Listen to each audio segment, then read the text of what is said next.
Yo, what's up mga kadit? Ayan, magandang gabi po sa inyong lahat.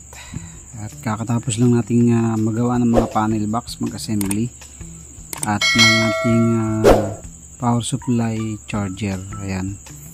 So, ang ating pong oras ngayon ay 11 pasado na, 11:10. So, 11:10 ang gabi. So, pinilit nating tapusin ngayon ito.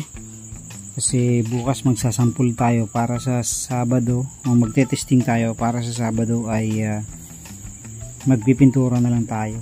So medyo inabutan na tayo ng gabing-gabi kasi nga tinapos natin. Ayan. So ito yung mga panel box natin.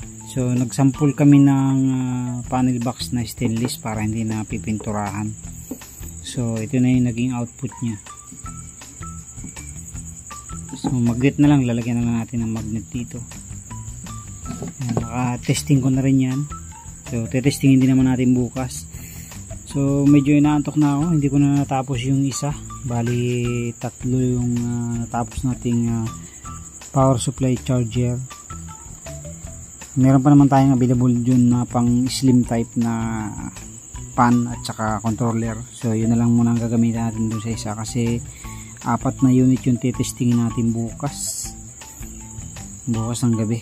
Titestingin na natin.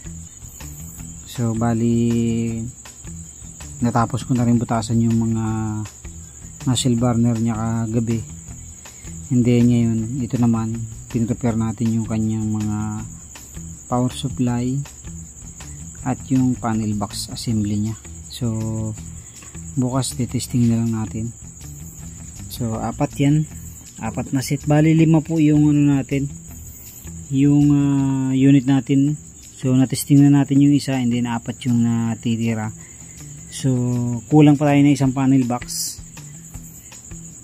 So hindi naman sabay-sabay na makukuha yan. At meron ng pinaprocess tayo na panel box ulit. So pang 10 pieces yung ginagawa natin ngayon. So ito ay pang 5 unit. So ibig sabihin kulang pa tayo ng 5. Ayan. Pero ang available lang natin na power supply charger ay 6 na lang. 6, tapos ang pan natin ay 5 lang. So kulang pa tayo ng 5. Order na lang ulit tayo.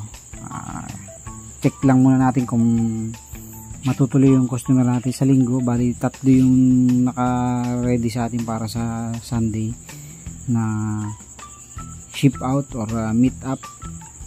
Meron tayong isang taga Bacoor na gusto pick up, and then yung isang tropa natin, isang batchmate natin na nasa Rizal. So pipick upin na lang din daw niya. Ayan, sana matuloy sa linggo para makabili na po tayo ng printer, ng waybill para hindi na po tayo na problema sa shipping. So kay Shopee na lang tayo. Okay, so maraming salamat po sa inyong patuloy na suporta at panonood sa ating mga video. God bless po sa inyong lahat. Magandang gabi.